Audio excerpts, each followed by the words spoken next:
In consequence of an agreement between the sisters, Elizabeth wrote the next morning to their mother to beg that the carriage might be sent for them in the course of the day.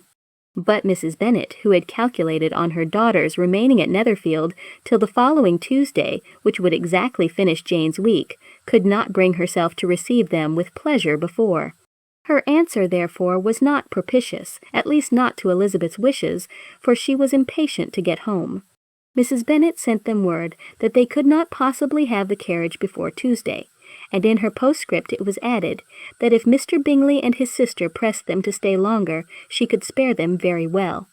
Against staying longer, however, Elizabeth was positively resolved, nor did she much expect it would be asked, and fearful, on the contrary, as being considered as intruding themselves needlessly long, she urged Jane to borrow Mr. Bingley's carriage immediately, and at length it was settled that their original design of leaving Netherfield that morning should be mentioned, and the request made.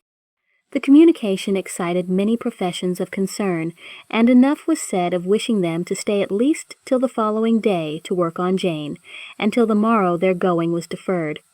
Miss Bingley was then sorry that she had proposed the delay, for her jealousy and dislike of one sister much exceeded her affection for the other.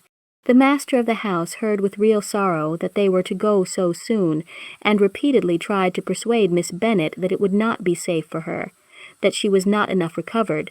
But Jane was firm where she felt herself to be right. To Mr. Darcy it was welcome intelligence. Elizabeth had been at Netherfield long enough.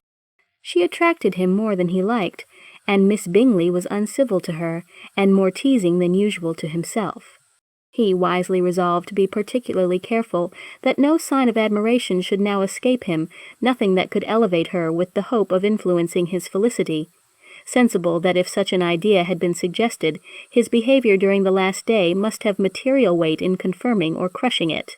Steady to his purpose, he scarcely spoke 10 words to her through the whole of Saturday, and though they were at one time left by themselves for half an hour, he adhered most conscientiously to his book, and would not even look at her. On Sunday, after morning service, the separation, so agreeable to almost all, took place. Miss Bingley's civility to Elizabeth increased at last very rapidly, as well as her affection for Jane, and when they parted, after assuring the latter of the pleasure it would always give her to see her either at Longbourn or Netherfield, and embracing her most tenderly, she even shook hands with the former. Elizabeth took leave of the whole party in the liveliest of spirits. They were not welcomed home very cordially by their mother.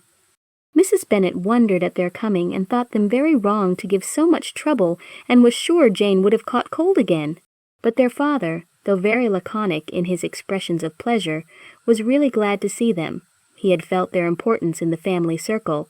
The evening conversation, when they were all assembled, had lost much of its animation, and almost all its sense by the absence of Jane and Elizabeth.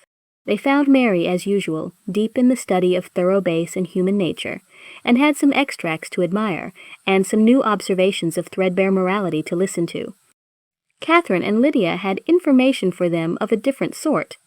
Much had been done, and much had been said in the regiment since the preceding Wednesday. Several of the officers had dined lately with their uncle.